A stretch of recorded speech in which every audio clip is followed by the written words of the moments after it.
En France, il y a un AVC toutes les 4 minutes. Un AVC toutes les 4 minutes, c'est une personne sur 5. Au niveau national, ça représente 150 000 nouveaux patients par an. Et en Île-de-France, c'est 18 000 patients.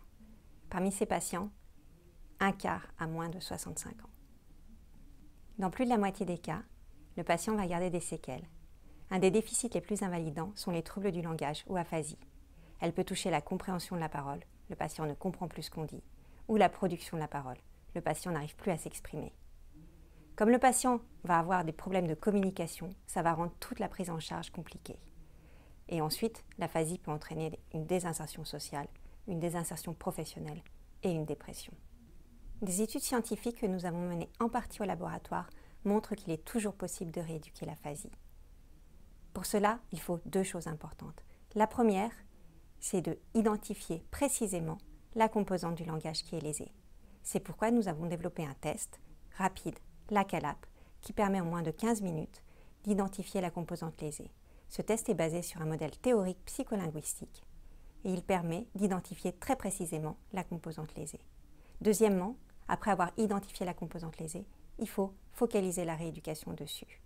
C'est pourquoi nous avons développé la CALAP rééducation, qui comprend des modules d'exercice qui sont ciblés sur chaque composante du langage et qui sont spécifiques à chaque patient. Nous avons établi la preuve de concept de CALAP et CALAP rééducation. Nous avons montré que ces outils sont plus efficaces que les outils classiques utilisés pour la prise en charge de l'AVC par les orthophonistes. 15 jours de rééducation suffisent avec la CALAP pour améliorer significativement le langage des patients. Notre projet, c'est d'améliorer la prise en charge de l'aphasie en rendant systématique l'utilisation de la CALAP dans les services de neurologie pour évaluer l'aphasie des patients. D'autre part, en diffusant à grande échelle les outils numériques de CALAP rééducation auprès des orthophonistes.